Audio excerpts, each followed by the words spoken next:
Actual doctor field అనేది చాలా precious. నా ఇంట్లో కూడా డాక్టర్ ఉన్నారు అని చెప్పి నేను చాలా ప్రౌడ్గా ఫీల్ అయ్యి చెప్తా. వాళ్ళు నిజంగా చెప్తున్నా, డాక్టర్ సీట్ రావడానికి ఎంత స్ట్రగుల్ చేస్తారు అనేది నేను లైవ్గా చూసా. వచ్చిన తర్వాత కూడా హౌ దే ఆర్ స్ట్రగ్లింగ్ అనేది నాకు తెలుసు.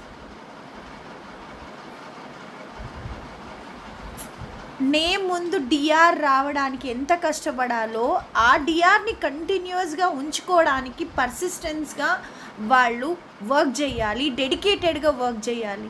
వాళ్ళకి ఈ పండగ, ఇది హాలిడే, ఇది ఇక్కడ ఎంజాయ్ చేయాలి, ఇట్లుండాలనేది ఏముండదు. దట్టు ఒక అమ్మాయి ఎన్ని కాంప్రమైజ్ అయ్యి ఎన్ని సాక్రిఫైస్ చేసి ఆ అమ్మాయి కోల్కతాలో ఒక పీజీ డాక్టర్ చేస్తుంది అంటే అసలు ఆలోచించండి. ఆ సీట్ రావడానికి కూడా అంత స్ట్రగుల్ అవ్వాలి. ఇప్పుడు అందరూ ఏమంటారు, క్యాండిల్ లైట్స్ పెట్టేసుకుని ఏదో చెప్పేసి ఏదో ప్రొటెస్ట్ చేసేసినంత మాత్రాన కాదు. కొంచెం రెస్పెక్ట్ ఇవ్వండి. ఆ అమ్మాయిని ప్రైవేట్ పార్ట్స్లో అంత దారుణంగా చేయాల్సిన అవసరం ఏముంది? మొత్తం వాడి బట్టలకి, వాడి షూస్కి అంత బ్లడ్ ఏనంట. ఎంత అమ్మాయి ఎంత టార్చర్ అనుభవించుండొచ్చు కదా.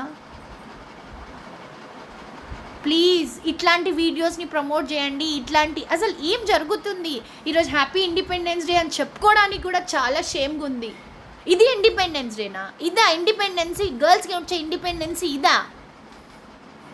ఢిల్లీలో ఒక నిర్భయ, ఇప్పుడు కోల్కతాలో ఒకటి, మన దగ్గర మన వరంగల్లో ప్రియాంక్. అసలు ఏం జరుగుతుంది? ఏమవుతుంది అసలు?